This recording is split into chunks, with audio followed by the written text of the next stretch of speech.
The More You Know Co. coming at you again, serving up a fresh episode. I started this podcast hoping the show could connect people in northern Colorado and make our lives even a tiny bit better by getting to know the awesome ideas and people of NoCo. At the same time, I hope you learn something cool from wonderful people in our area. So, listener, welcome to the show.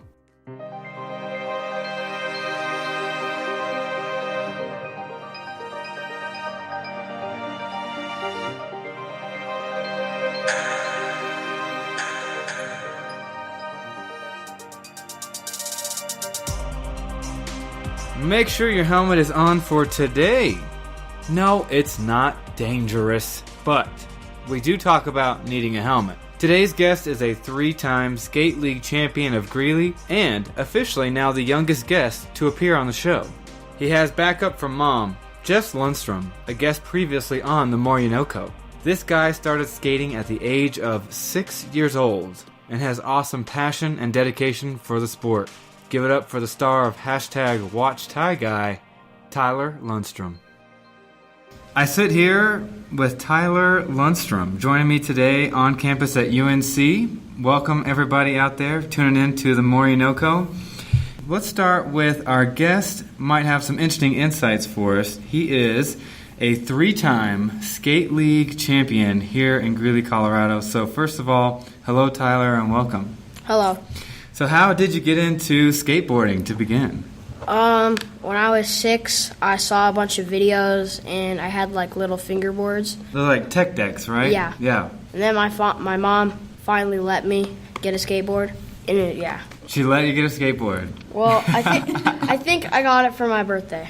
Cool. And then were you good from the beginning? Did you fall down a lot, or? Yeah, I think on my first day I got a concussion. Oh. Yeah. So after that, we got a helmet. Well, I had a helmet on, which was the thing. So. Oh, okay. Yeah. So did you get a better helmet, or you just learned to fall differently, or? Yeah, I kind of learned to fall differently. And then eventually I got a new helmet. Okay, so you fell, but you got back up, so you kept going. And you just really enjoy skateboarding from the first time you hopped on? And did you have a favorite skateboarder that you watched a lot, or that you still watch a lot? When I was 6, my favorite skateboarder was probably Nigel Houston. And who would it be now? Sean Malto. Can you explain for the fans who these people are, or what they're good at? Maybe they have some like notable tricks or something, because admittedly, I don't know who either of those names are. Nigel Houston is just the handrail god. That's what we call him, because if you watch some of his skate parts, all you'll see him doing is just handrails. And like Sean Malto, he's really good at handrails, street. I don't think he's really that good at vert. Okay, so what is it? So handrails, right, is when skateboarder approaches like a handrail on a ramp, and they... Or like stairs. Or stairs, right, and then they glide down it. Yeah, on the rail, yeah. And so when you say vert, what does that mean for our listeners? That's like half pipe, or like what Tony Hawk skates. So they're going on this U-shaped ramp, and they're flying up in the air. Yeah. And so where do you skate? I skate at the Refuge. The Refuge, and where's that? I think it's off of 11th Street. Is it like an indoor, outdoor skate park? It's an indoor skate park. And how'd you find out about that place? Is it like the best place in town, or? Yeah, it's pretty cool. I don't know how I found out about it. Yeah. We found out about the Refuge from a friend, so on his 6th birthday we took him there. So Mom mentioned that it might have been kind of random that you asked for a skateboard. Do you remember what got you into skateboarding, or? No, I don't remember. And so you got your skateboard when you were 6? And how old are you right now? 12. 12, okay. And 3-time Skate League champion. Where does one start to become a champion? How did this... you go from day one falling and get a concussion to 3-time champ. So what does that road look like? Well, when I go to the Refuge, everybody they really just help you. And with other skate parks, there are some people who if I ask help for a trick, they'll be like maybe later, and just go skate something else. And did you teach yourself everything, or did you have some sort of... I had a lot of help. A lot of help from who? Who should we give some shout outs to?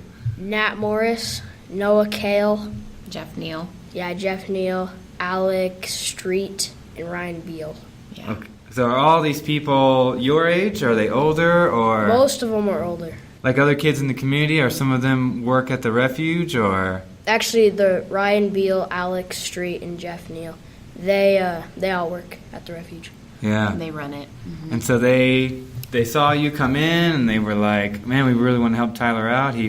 So the refuge is so neat in that they're just so welcoming. When you walk in, you can be any skill level, and they just welcome you with open arms. You eventually learn new tricks because they're just so open, and they'll just share with you from the beginning. You can have never skated and walk in there, and they'll just start with you and teach you what they know.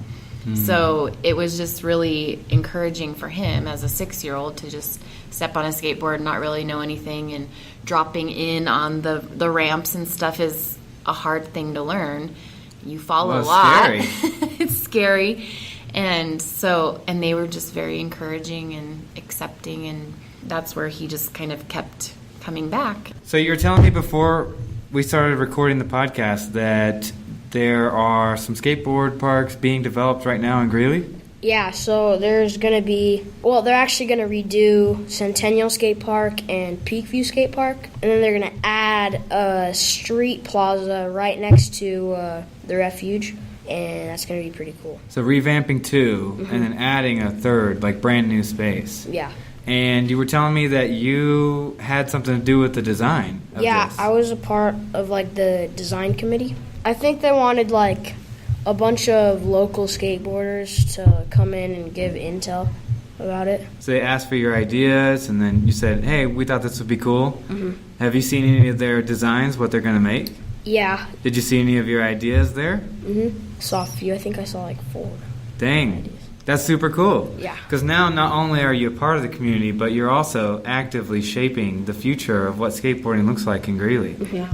Part of the history. So Tyler, what was going through your mind the first time you became Skate League champion? Whoa, I did it. Succinct, right, very good. Did it surprise you? Did you feel like I got this in the bag, or were you shocked when you won? Well, it was kind of in between. I mean, I wasn't really that surprised, but I was at the same time I was I actually got it. I don't know. Mm-hmm. How do they judge? So how do they figure out a winner of this skate contest? They have this point system. It's so they have someone, I don't know where you would say but they have a computer, and I'm doing the tricks, and there's somebody watching and calling out what trick they do, and then the person on the computer types in the trick in a certain point system, where a trick is worth a certain number of points. So did you have stuff planned before the event started, or did you just get out there and kind of wing it? At first, the first few skate leagues, I guess, I had a plan out, and recently I just did a normal line. So now that you have 3 championships underneath your belt, do you have any goals in the future? Or do you have other competitions, other skate leagues you've thought about getting into? There was one I tried to do over the summer. It's called Zoomies Best Foot Forward. But that one's for the best skaters in Colorado. I didn't really score that well, but I did good. So maybe trying that one out again. See, all the people there were 20, 30, and I was 12 and just, what's up, guys? That's a powerful statement, though, right? 12-year-old entering this contest. You scored well against people in their 20s, my age. Yeah. That's pretty cool. So maybe by the time you're just a couple years older, who knows, you might be placing. Hopefully. And where was that at? Oh, that was Erie. That was in Erie. Okay. Do you know of any Denver-based contests or other events you might try to get in the future? Or? I know the Refuge hosted one in Milliken. It was a speed contest. He won that one also. Yeah. Oh, you won that? Yeah, I got first in that one. So they were just seeing the highest speed you could get on a board, or? There's the park is you'd have to go around it and turn around and do it again, and whoever got from the start line all the way back won. Has it taken a lot of practice to get this far? Yeah. 6 years. 6 years, right. And how often do you skate? Well, over the summer I totaled up how many hours I skate a week, and that was 18. Okay. So a lot. I skate a lot. Yeah, and what about during the school year? School year I still skate a lot, but don't skate as much. Yeah. Mm-hmm. And if he has other sports. it kind of cuts down the time that he'll spend on skateboarding. But he goes 3 times a week, so for at least 2 hours. 2 hours, and then on Saturdays he goes for 8 hours straight. 8 hours straight. Yeah. And are you practicing with a future competition in mind, or are you just out there letting the wind pass you and you're just doing it because you love it? Mixture of both. I kind of just do it because I love it. What motivates you to go out there and try new tricks even though it might be scary? Probably, I love when I land a trick and a lot of people are watching. They're always like, "Oh, that was crazy!" They're always giving like high fives and stuff. That's pretty cool. I like that. And have you taught other people tricks as well? Yeah. Yeah. So you are mentoring people yourself. Mm-hmm. And what are some things that you've taught other people? I've taught like 6 kids how to ollie, and I taught a couple kids how to drop in and stuff. And so when you say drop in, you mean like off the ramp? No, like on the U-shaped ramp, just like go down it. And so our listeners are probably underestimating how intense that is. But it's really scary. It's like looking down a 4-foot drop. Right. Yeah. And you're about to ramp off of that on this small board that is less than an inch thick on tiny wheels. Yep. And one rogue rock out there in the skate park is going to send you flying. Yep. What have you had any bad wipeouts that were worse than your first day? Oh yeah. Over the summer I was going down this rail. It wasn't like the normal flat one. It was like down. So I like got on it and I my board stuck and I flew forward and I smacked my teeth and my lip on the ground, and I had to get stitches on my lip, which was really bad. Yeah. And he still keeps going back for more. Yeah. And I think I went skating the day after. Probably. So what would you say is one or two of your favorite things about skating? What gets you out there after just having to stitch up your face? The feeling once you land the trick. It's amazing. Yeah. Do you feel like you get that from other sports that you play, or is skating kind of in its own? I mean, in like basketball, if you make a bucket, you feel pretty good. But like if you land like a super sick trick, you just feel good. And why do you think that feeling is bigger in skateboarding? I don't know. I think skateboarding is a little bit harder. It's harder to like get your balance right and proper flick. Yeah. So you feel like because it's harder and it's more of a challenge, when you finally pull off that trick, it feels bigger. I mean, there's a bigger reward to it. Especially if all your homies are around and are like, hey, Tyler got it. Yeah. So do you have any particular tricks you're working on right now? I'm perfecting the tray flip. Oh, okay. What is this? It's like, how do I explain this? It's like a kick flip, which is when like the board rotates, and a 3-shove. So it's kind of like a kick flip is like this, but a 3-shove is like this. It's going to end up looking like that. Okay, so right. For the listeners. Yeah, for the listener, we have a phone diagram happening in front of me. So it is a barrel roll and a 360 rotation at the same time. Yeah. And so how close are you through the process of getting this down? I've landed it a lot of times, but I just can't get it every try. Do you have a lot of friends that skateboard as well? Yeah. And now, are they people that you knew before you got into skating, or you met up there at the refuge? I kind of just met them there at the refuge. And do they compete in the competitions as well? Yeah. Do you feel like your experience in skateboarding has changed you at all? Or do you see things that you work on in skateboarding in other parts of your life? Well, when I'm walking down the street, if I look over, I'm like, ooh, that's a sick 4-stair. You see staircases in a way I would never. Yeah. Like the building we're currently in is a huge skate spot. Oh, Did really? you know that? Huge. It's one of the most famous skate spots in, like, Colorado. Really? Because the 10 stair over here, people skate that all the time. I tried to skate it. I got the 7 stair down there pretty easily. But the 10 stair, I, like, ollied. And every time I would do a shifty is like in air, you kind of like tilt your body and then go back.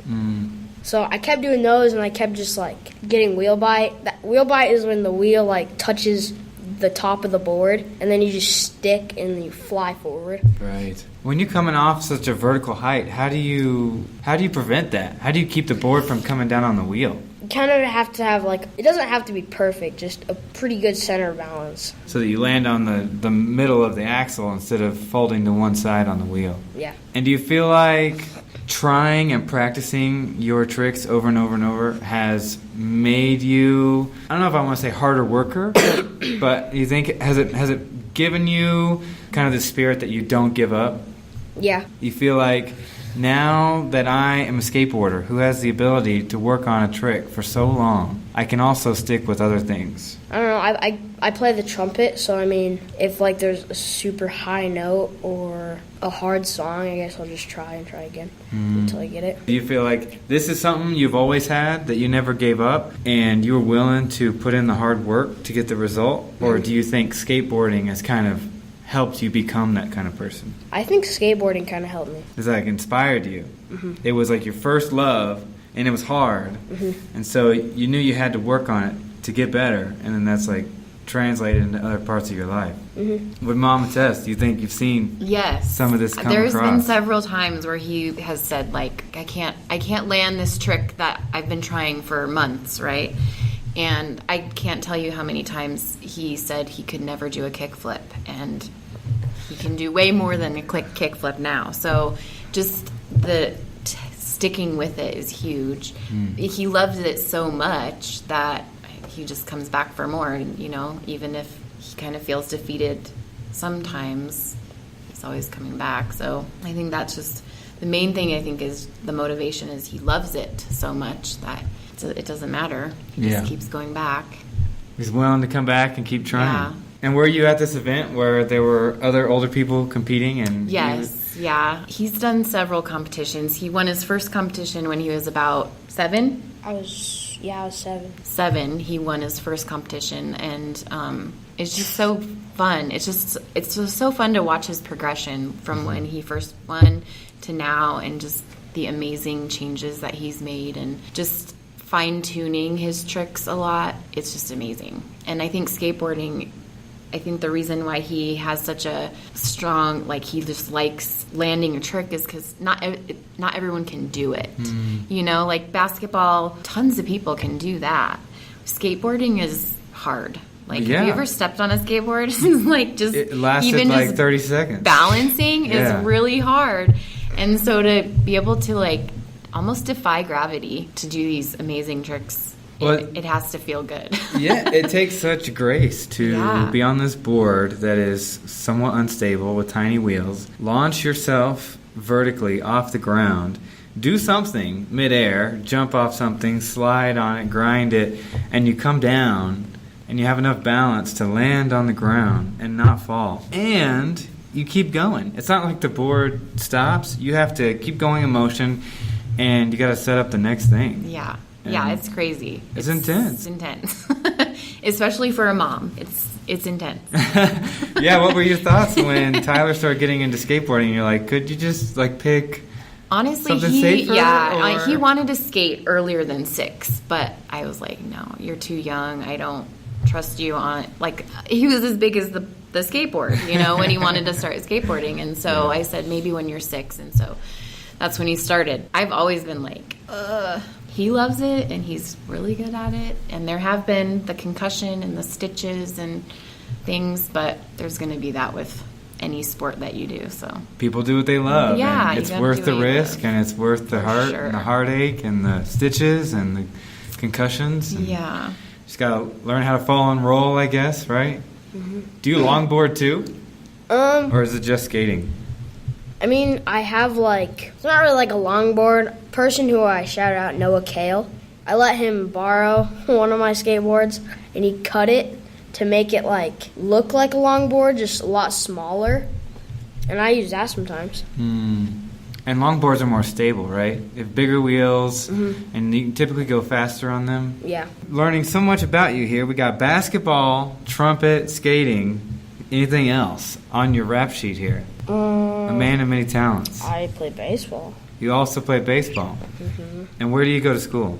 I go to school at Union Colony. Okay, here in Greeley. And how do you like that? It's pretty good. Yeah, what grade are you in? I'm in 7th. 7th grade. Okay, high school not that far away. How's it feel? Do you remember meeting 7th graders when you were younger and thinking those are the big kids? I always thought they were so cool. And now it's you. Isn't that strange? Yeah. Now you're the cool kid. Yeah. What would you say is your favorite subject in school? Definitely not math. Oh, no. No. I would probably have to say... Besides PE. Yeah. Okay. Because PE is his favorite, for obvious reasons, but... I would say social studies. Yeah, you like social studies. What about it, would you say? I don't know, just history is fun to learn about. Yeah, all the things that humans have done. It's fascinating. Yeah. And cool to learn about. Do you skate at school during time, before or after, or? Well, we can't because we'll get our boards taken away. Uh-oh. Yeah. One of my friends had to learn that the hard way. Oh, okay. Yeah. So you typically skate refuge or like around town, but you know, typically not to or from school or Yeah. at school. Do people at school know about Tyler Lundstrom, the famous skateboarder? I think there are like 4 people who know that I'm like really good because I invite people to the refuge a lot to like teach them how to skate and so I can like talk about skateboarding at school. Because, like, when I talk about skateboarding at school, everyone's like, what? What do you mean? Like, they don't know about it? Or They just don't understand, like, what I'm talking about. have you made some people skaters who weren't before? This one kid at my school, recently I have. That's really cool, man. You gave someone a passion and a hobby that they didn't even know. Did he ask you, or were you like, hey, I think you should come out? I told him he should come out. You just had the vibe, like, man, I think you'd be a good skater. Yeah. Anything, Tyler, that you'd like to leave with our listeners here tuning in about skateboarding or yourself in general? Sponsor me. Okay, he's coming out and saying it right now. So if anyone would like to line up to sponsor Tyler Lundstrom, right. and what would a sponsor do for you? Definitely give me some street cred at the refuge. Ooh, you looking And- are there people there that are sponsored? There are a few. Dang. Yeah.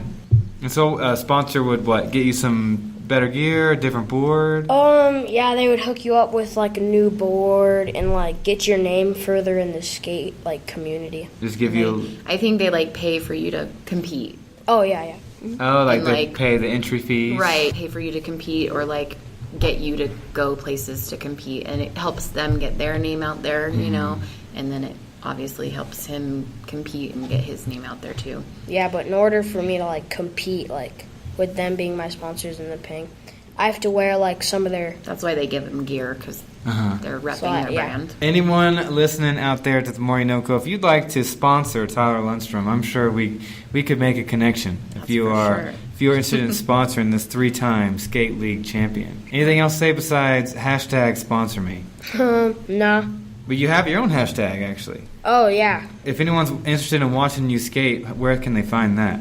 On Instagram with like the hashtag Watch Ty Guy. All right, so that's TYGUY. Yeah. Watch Ty Guy. Well, thank you very much for your time and being on the show. Thank you for having us. Yeah.